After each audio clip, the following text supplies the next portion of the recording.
So, conclusion to this chapter. What do we learn from this? The fighting in the family continues. It's really absurd. The way they treated Jacob. I mean, if I was joking, I think by now they're sneaking all out. This is not wise. This is not the right thing to do. Okay, this family, the names of the kids, everything happening is just from servant girls being given to mandrakes being eaten, and Jacob being sold for the sake of mandrakes. It's just a mess. Okay, but again, out of all of this, God is going to bring forth good, right? Something that they didn't deserve. So it's not like Abram, like Isaac before. They are sinners. They are messing up. They are not deserving of the grace of God. Right? This family is a mess. Jacob, he and Esau, their family was a mess. Right? Abram and Sarah with Hagar and Ishmael and Isaac and Ishmael laughing and Isaac, it was a mess. Every time these families are just, it's laughing. I mean, how Jacob and his family is the tip of the iceberg, or the cherry in the cake, rather, I would say. Right? Of all of this mess of families.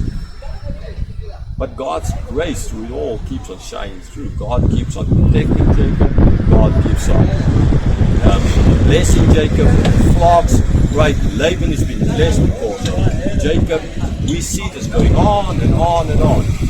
Not so. In other words, this blessing is not because of they are deserving.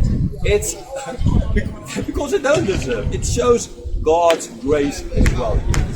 Shine through. So the people in the desert hearing these stories, they would know that nothing in their past is a mess, their present is a mess. But it's God's grace, it's God's protection, it's God's blessing. So they can trust God. They have to trust, they ought to trust God. Right? Even in the desert, God is providing the manna, God is providing. So trust me, I will take you to that land and I will give you that land, because you can see throughout your history, this is my doing. So when they send those 12 spies, they know this. They know this, that they ought to trust God. They know that they can trust God. Did they trust God? So spies came back and say, no, it's too bad. It's the people there are too big. We can't fight them. They're like these giants in the days of the flood, right? Or they all died there in the flood. We can't do this.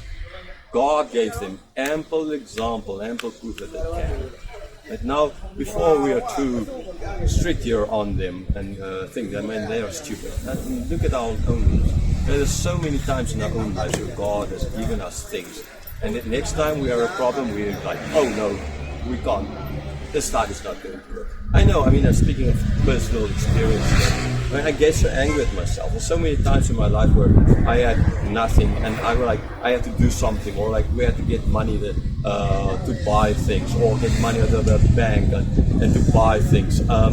Because a camp might start the next day, or something else might happen that next day, and then you're like, oh no, yeah, we don't have God, no, not again, and it's you forget about all the times that God provided for you. You're only seeing the here and the now, and the problem is now, and you don't look back at the past and all the problems, like the people there in the desert, like we. So as well, take this lesson from this, learn from this. Look back in your life at the times when you were in need and God provided for you. Right? Look back at that and stop doubting God.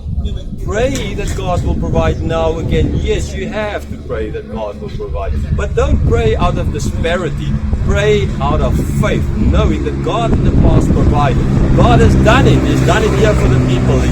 He has done it for you before. He has done it for billions of people through. He's doing it every single day for every human being on this planet.